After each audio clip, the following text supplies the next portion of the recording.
The General Assembly and State Board of Education have instituted a series of changes to state education policies throughout the past year, including a new type of teaching permit. The Career Specialist Permit allows a person with a 4-year degree, a 3.0 grade point average, and 6,000 hours of work experience to begin teaching while pursuing teacher training. Many current teachers have voiced opposition to the permit, saying that it lacks pedagogical training, and allowing educators to begin teaching without sufficient preparation could be detrimental to both students and the new teacher.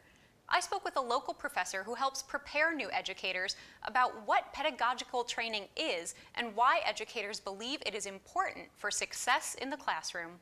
I call it expert amnesia, right? So you get good at something, you forget what it's like to be a novice.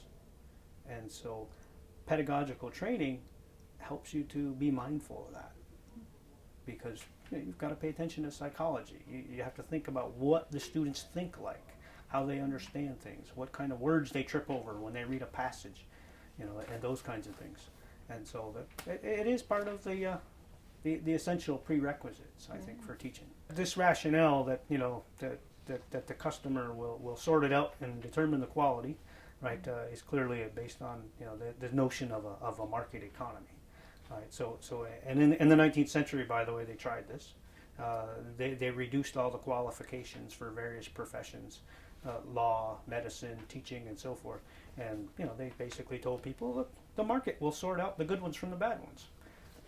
In the 20th century, they reversed that, and they decided that maybe it was a good idea to have licensing qualifications, exams, peer review, those types of things.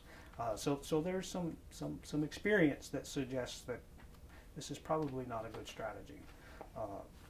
Beyond that, there will be some areas of the school curriculum where a career specialist will be in demand. And I don't want to say great demand, but there will be some demand for it. And I'm thinking primarily the vocational subjects, which would be the old workplace specialist permit, essentially. So the vocational subjects, it's harder to get people who have teacher education experience who are also well versed in agriculture. Sorry, those two things just don't go together naturally, right? Having grown up on a farm, I know that, right? So there's vocational subjects. Clearly, there's a demand. The sciences, it's possible. There's a shortage of science teachers. We have a hard time in the schools recruiting and retaining people in sciences, and biology and physics and chemistry and so on. And the reason for that is because teaching is not competitive with the other job opportunities that they could have. And so schools often are scrambling. Some schools are scrambling to fill science positions. Now the schools that are scrambling usually are in rural areas or urban areas, because they're not the most desired schools for people to teach in, for any number of reasons. Having grown up on a farm, I'm all for living in a rural area, but most people who grew up in a city or in a suburb are not going to be as interested. And that's where most people grow up at this point. And so for a school in a more remote rural area, they may very well want to fill a science position with a career specialist.